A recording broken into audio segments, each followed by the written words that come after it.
Good morning. Good morning. It's great to see you all. So, my name is Ted O'Toole. Excuse me.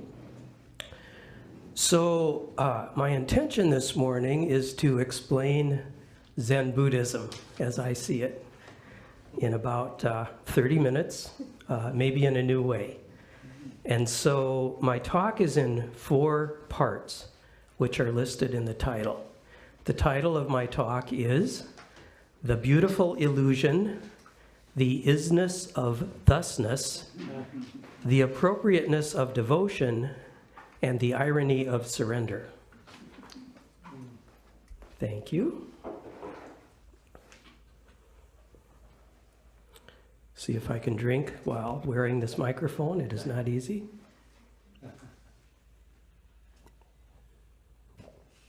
Part 1, the beautiful illusion.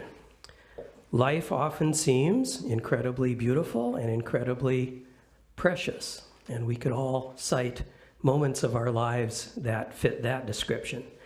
When I think about the best parts of my life, it seems like I always go back to when I was much younger and I was doing construction work. I was building grain elevators, traveling around the Midwest, living in the back of my truck, having a lot of adventures. And I was doing good, hard physical work, and I felt really free.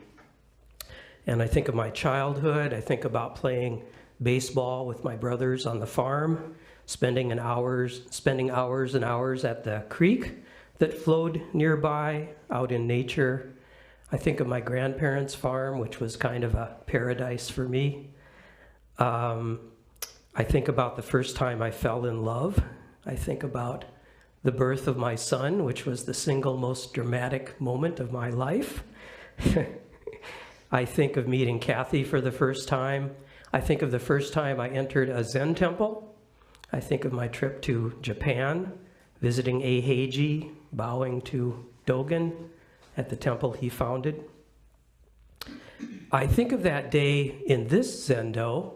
It was maybe about 5 years ago, or maybe 4 years ago, when this Zendo had just been completed and it was new, and the entire building was really dusty and really a mess, and we had a crew of maybe 15 volunteers in here who were dusting and cleaning. And I called everyone into the Zendo when we brought Manjushri and put him up on the altar here. And everyone bowed. And it felt like we're back in business after COVID and after construction. And then we just went back to work the way we always do. That was a great day. So these were joyful and profound events for me. And of course, there are many more that I like to think about. Now, one might naturally think that if one could have such moments, that we would conclude that this is what life is all about, and we would just want to get more of that. That getting more of that would be the simple organizing principle of our life. And in fact, I think most human activity seems to be centered around that principle. Get stuff or get experiences to make you happy. But the Buddha, who took a truly radical approach, went against that, against what seems to be kind of a bedrock principle of human society, and he said no. Chasing after things and trying to feel good is not the way. And there are a couple of reasons for this. Number one, it doesn't really work. This is the 4 noble truths. There is suffering in life, and we create our suffering through our desires. And the way to happiness is not to seek to fulfill our desires, but to give up that seeking, to give up the hunt. 2, this idea that we can organize our life around getting stuff and that will make us happy doesn't account for the fact that there is another side of life. And of course, I, like everyone, have experienced that other side of life as well. All of the tragic things, the deaths of my parents, the death of my brother being chief among them. All of those times when I was kind of on the run from life. And I could go on and on about those things too. But no amount of getting stuff can erase those unhappy things. You can't outrun suffering. Many people try. You can't build up enough happy experiences to make the unhappy experiences go away. So what do we do if it doesn't work to chase after stuff? We follow the Buddha way. The fourth noble truth is the Eightfold Path. We practice. That's what we do, and that's what I encourage, and that's the answer. But this morning, instead of exploring the Eightfold Path again, I'd like to go in a different direction and ask, what is the worldview of the Buddha way? And try to get at how we practice from that direction. Part 2, the isness of thusness. What is this? What is this? What is this here? This world, this universe? Is it a solid thing? Are things solid? Are they real? Is it here for our pleasure? Here for our plucking? Is the world our oyster? Can we seize the day? Is it a thing we can get? Is it a thing we can control? Well, what we have is thusness. That's what we have. We use that word in Zen a lot, thusness. And it's a vague term, and it is deliberately vague. We could maybe define it as that which is. One dictionary says it's the condition of being thus. That's about as vague as you can get. That's what we have. So this word thusness comes from the Sanskrit term tatata, meaning ultimate reality beyond the reach of conceptual or linguistic designations. So it is maybe not that which is, it is that which cannot be described. And the Tao Te Ching begins, the Tao that can be told is not the eternal Tao. The name that can be named is not the eternal name. So we use that deliberately vague word, thusness, because we don't want to suggest that it's a thing. It's beyond our concept of what a thing is. We don't want a word like, say, reality or the universe, because that would suggest that it is a thing or an entity and that it has describable characteristics. And we use that vague term because we cannot know what it is, try as we might. We can use the scientific method and we can describe it in a million different ways, but we'll never capture it all. And the reason we can't know it is that we make up everything with our minds. This is a basic principle of Yogacara Buddhism. There's no objective reality that we can know. And I'd like to read just a paragraph from Ben Connolly's book, Inside Vasubandhu's Yogacara, where he says, well, he talks about consciousness-only Buddhism, also known sometimes as mind-only Buddhism. Consciousness only alludes to the idea that in Buddhist practice, we have one principal concern, taking care of our consciousness. This draws us away from the conventional tendency to spend our lives trying to grasp and control apparently external things. It points to the fact that whatever we experience is mediated by consciousness. Or as the first line of the Dhammapada says, our life is shaped by our mind. It presents the view that ultimately we do not know what is out there in the apparently external world. We only know that we have this moment of conscious experience.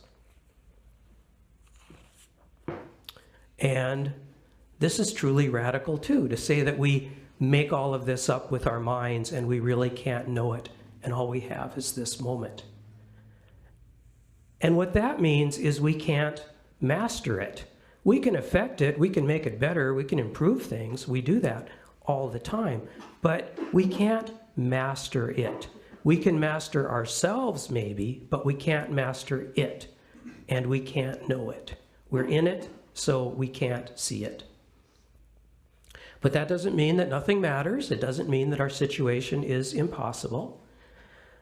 What is essential about thusness is the isness of thusness. That's a phrase I made up. It came to me while I was driving. And it sounds strange, and it sounds like a misuse of the language, but sometimes conventional words don't really help. So thusness has this quality of isness.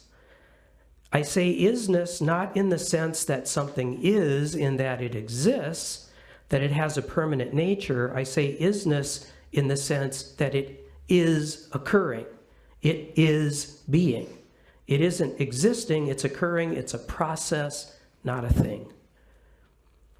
So I looked up the definition of is, and is the present tense third person singular of be.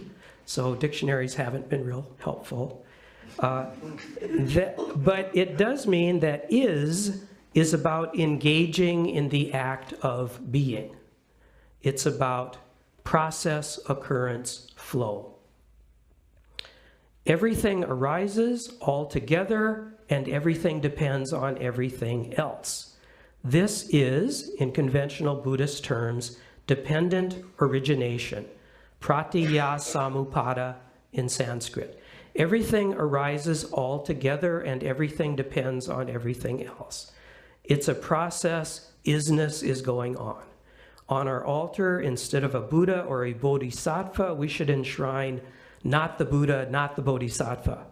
That's who we should bow to, because anytime we have an idea of who we're bowing to, an idea that does not arise out of the very moment of bowing, we're wrong, because we have reduced thusness to a thing. Part 3, the appropriateness of devotion. Because it's a process arising altogether, it is relational. It is relational in ways we can't understand. We simply can't focus on something in isolation and know how it works. And we can't even know with any certainty the effect that our actions will have. There's this example that's used in Buddhism traditionally of to show the interrelatedness of all things, which is just 3 sticks standing up together, leaning on each other. If one stick is taken away, the other 2 will fall to the ground. When we pull away a stick, we can't even know what the other 2 sticks are. So we need to live our life in such a way that we respect what we don't know. We'd better be careful of all the sticks. And that's the essence of a devotional life. We practice devotion. We don't seek knowledge that will help us to understand, isolate, and conquer. At least we don't do that when we're dealing with the deepest questions. We seek devotion that will help us to respect and love and flow with.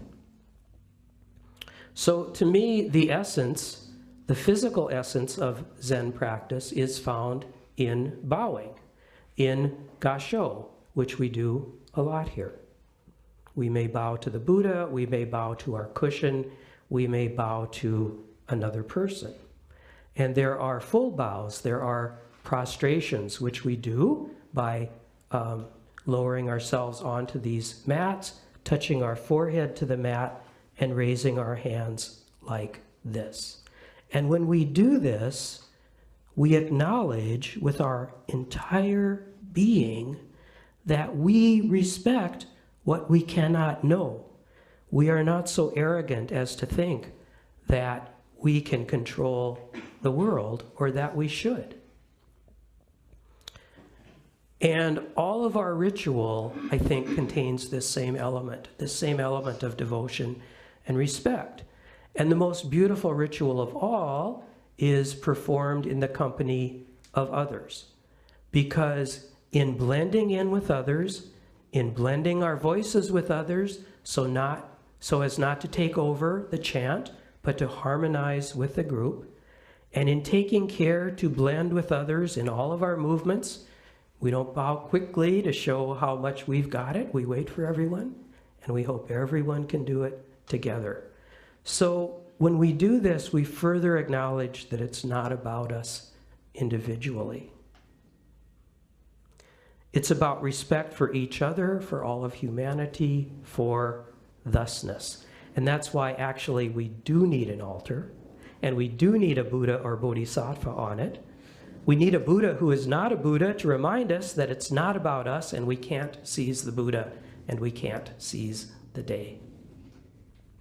The Buddha on the altar can be the Buddha in the Mahayana sense of the cosmic Buddha who represents thusness, that which is. Now, bowing makes a lot of people uncomfortable, and there is the point that we don't foolishly submit to others, and that we have to protect our own integrity and that of the people around us, and not being a doormat. And sometimes bowing does not seem like the thing to do, and that's very true, and that's very important. We recognize that because bowing down to all beings includes bowing down to our own integrity, which we will uphold. But also, bowing can seem a little dicey to folks who reject religious practices. Practicing devotion, one might say, is an essentially religious activity, not a logical activity. And so logical people, people who reject magic, people who reject faith maybe, may reject bowing. But actually, I think that bowing and devotion is a logical response to the world, because our self-centered view is so strong that it's a logical thing to engage in a devotional practice in order to diminish our self-centeredness. This will help us to see the world as it is. And devotional practice has a great attraction for a lot of people who study Soto Zen. Katagiri first wanted to be a Pure Land monk. Dogen revered the Lotus Sutra, which says over and over that people who perform even tiny acts of devotion have fulfilled the Buddha way. We can understand the isness of thusness with our minds, but with devotional practice, we can understand it with our body and our heart, which is to say, we are not here at all. We are stepping back and allowing thusness to occur. And beyond the Zendo, we can live our lives with devotion. We can figure out what to do by acting in a way that respects what we don't know. For example, we can think about environmentalism. We can think about respect for the earth. We can think about extinction of species. We can't possibly assign a value to a species or know like which ones it's okay to allow them to go extinct, because we cannot know the effect of the extinction of a species or what the extinction of that species may say about other things that we're losing at the time. So we accept that each species has infinite value, and we treat the survival of each species as a sacred duty. Part 4, the irony of surrender. So I would characterize this wider view of devotion as a kind of surrender, something that happens deep in our being and changes our worldview forever. And we have a lot of stories in Zen about when that happens. We have a lot of koans. We have a classic is when a little stone hits a piece of bamboo and makes a little sound, pak, and the student suddenly becomes awakened. And the stories portray it as a life-altering moment, but they don't go into detail about how that works. And it seems almost sometimes like it's an intellectual understanding, like an aha moment. Why don't they ever cry? Why don't they run through the woods screaming? Because that's more like what really happens. And I've seen it a number of times. I've seen it in retreats, an awakening experience. And it's not really it's not an understanding, it's a surrender. And tears are almost always involved, and often laughter. And it's a deep emotional experience, not a heady one. A Christian might say, putting oneself in God's hands, really surrendering. Thusness, what do you have for me? So it is a surrender. And the irony of surrender is that it makes you better able to function in this beautiful illusion. You give up the illusion, and then you can function in the illusion because you know it's an illusion. You enjoy the incredible preciousness of life because you aren't chasing it and trying to possess it, because you know it's not an it, it's an is, and you let it be an is in which you can participate. And you can do this because when you give up the self, something else comes in. This devotion, this deep bowing down, this deep giving up of the self comes from the very same place where all of the energy of the universe comes in and holds you up and empowers you and allows you to flow with everything and participate and be a receptacle and an agent of the universe, not someone who tries to dominate it. When Ted disappears completely, everything comes in. Everything including Ted. Absolutely no Ted is all things. To forget the self is to be actualized by all things. In what might seem to be our greatest weakness, total surrender, comes our total strength and our ability to cope. And when we do that, we can function precisely in this moment, precisely in this place, with all of the energy of the universe arising in this moment. And all of this is consistent with the greatest compassion, because the energy flows into and through each thing. When we surrender to that, we are part of each and everything, and we care for each and everything. And that's what devotion is, respect and compassion, including self-compassion and self-respect, of course. So to summarize, life is precious, but there is suffering too. I know it doesn't work to always try to maximize pleasure. So I embrace the view that the world exists not for me to conquer, not for me to even understand. I see that it is a process, not a thing. And the proper response to such inability to understand is devotion. A humble acknowledgement of what I don't know, as opposed to an arrogant assertion of what I do know. Devotion is surrender, and the irony is that through surrendering individually, I welcome the power of the universe, and it helps me to function within this beautiful illusion. And life is so incredibly beautiful and so incredibly precious. And that was my talk. Short but dense. And I would like to hear from you now, if anyone would like to contribute something. And if it takes a moment, that's okay. Question? Yes. So you're talking about external factors earlier, and I'm curious, in the eyes of Buddhism, is the body external from consciousness? Is the body external from consciousness? Well, I think when we're talking about external things, we're talking about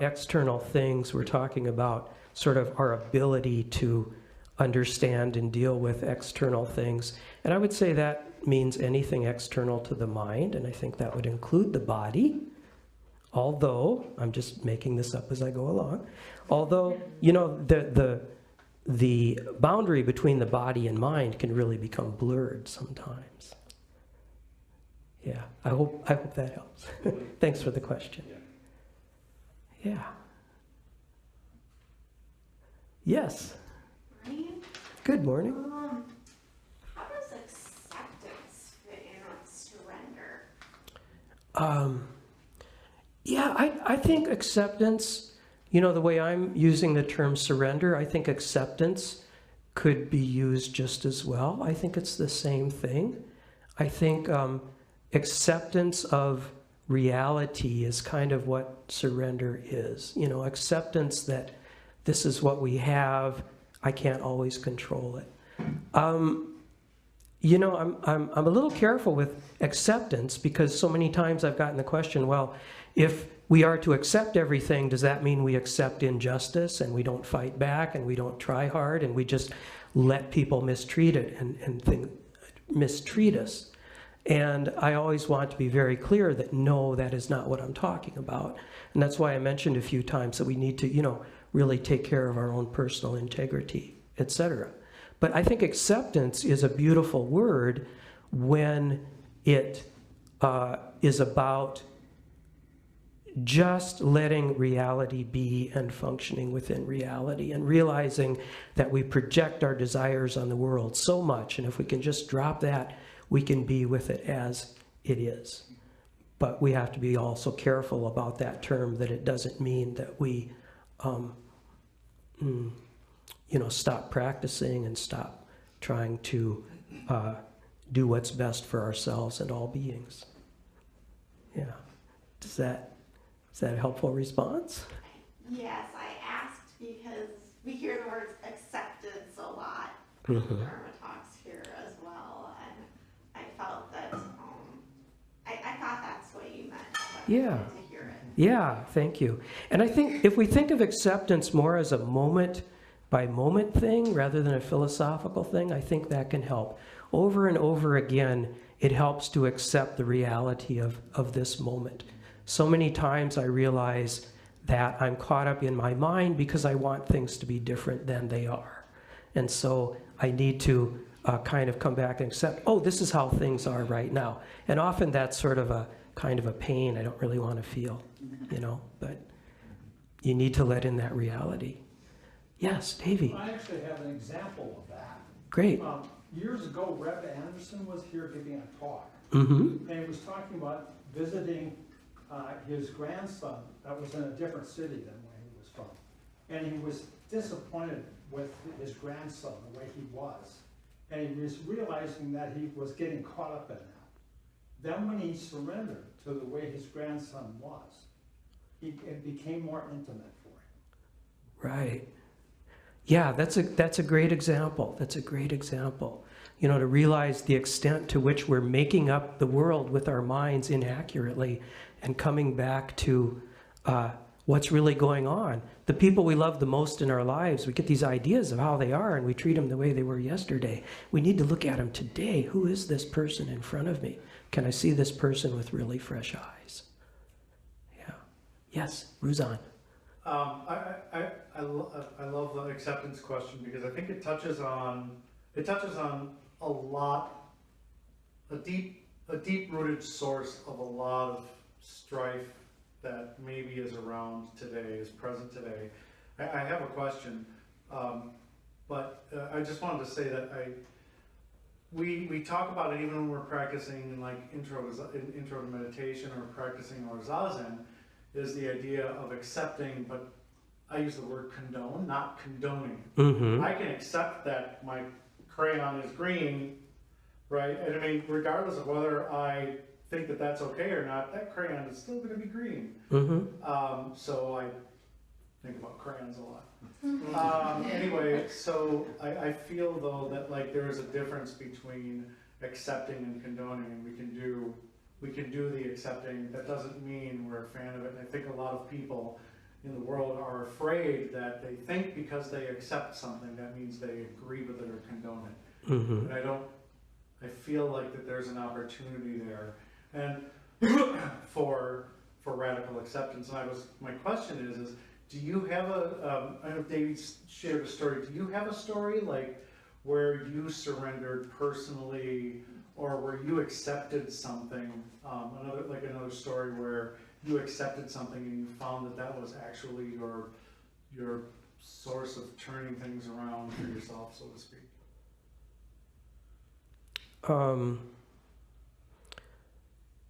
Well, what comes to mind is a story similar to what Davey said, involving my son Dylan. When he was really little, maybe 6, 7, or 8, I remember always kind of assuming that he would be just like me.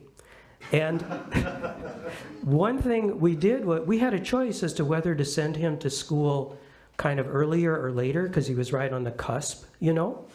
And so I thought, well, when I was little, I was sort of academically advanced, and they talked about maybe me skipping a grade, which I never did. And I thought, well, he's probably like that too, and probably be good to advance him. So I sent him to school early. And he was always the youngest kid in his class, and it was kind of hard for him socially. And that was kind of a big moment of awakening for me, you know, and I kind of vowed to see him as he is and not assume he's going to be just like I am. Yeah, thank you. Yeah, you're welcome. Yes, Joe. This discussion reminds me of kind of a quote I heard recently that was, atheism requires a lot of faith. Yeah. And like, it just kind of encompasses a lot of these thoughts that you have to like really subscribe to this idea that you have to maybe even give up your scientific kind of perspective. Mm-hmm. You're not willing to consider other possibilities. So. Yeah, that's great. That's great. And there's a great place for faith in Buddhism, but it's a little different from conventional ideas of faith, I think. But we need to take that leap. Yeah, thank you. Yes.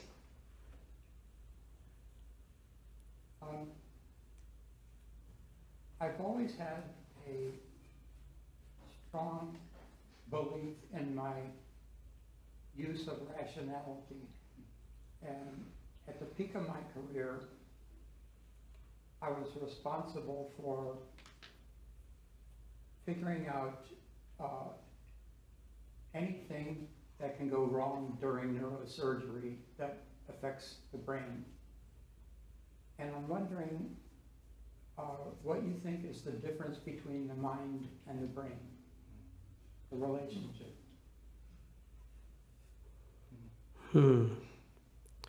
Well, I don't have a good, well-thought answer for that. You know, for me, it's helpful to think about the brain as sort of this mechanistic organ that works in certain ways. But the mind, you said the mind and the brain, right? To me, the mind is something much different. We have this phrase heart-mind that we use in Zen. And I was saying earlier that you can blur the distinction between body and mind. And so mind is like, I think of it as consciousness, the kind of consciousness we have, which is not easily defined. And I can't really say what consciousness is. I don't really know. And I find that distinction somewhat helpful.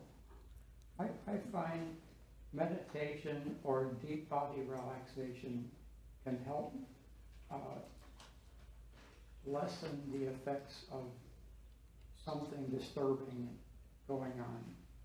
Mm-hmm. And it sometimes goes to an unusual realm of this is impossible. Like if I'm very stressed and I lie down, sometimes I feel the bed rocking me. Realistically, a physical experience, and it's very calming. It reminds me of the time I stepped off a landing ship and onto the deck of onto the board you get off. And then the whole earth seemed to be rising Mm-hmm. for about 20 minutes. Yeah. So our mind relates to the motion of a body. Mm-hmm. And there's an interaction between them that's hard to understand. Yeah, it is.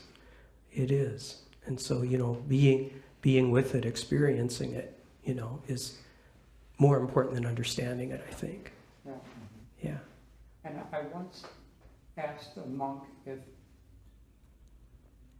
I once asked another monk if other people had such experiences of being out of their bodies and having some kind of direct relationship to their experience. I mean, there's some direct, like you're a manager of your experience. Mm-hmm. If you're gentle enough and not pushy, you can let it go in the right direction. Mm-hmm. Yes. Thank you. Thank you. Was there another? Yes, Kent. Yeah, I was wondering if you would see the relationship between thusness, so like living in that big consciousness of whatever all that is, and living in isness is like what is here now, what to do now. Is that what Prajnaparamita is? Yes. Prajnaparamita I think of as wisdom before knowing. And so Prajnaparamita really is the condition or the act of being present with things, acting naturally without the mind, the organizing mind, the dualistic mind intruding. Prajnaparamita, wisdom before knowledge, just being, and that is how we know how to act in the world within the beautiful illusion in an effective way. So yes, in short. Thank you. I liked Yes. how you worded that. Preface this by saying I really enjoyed this talk. This Oh. has been wonderful. Great.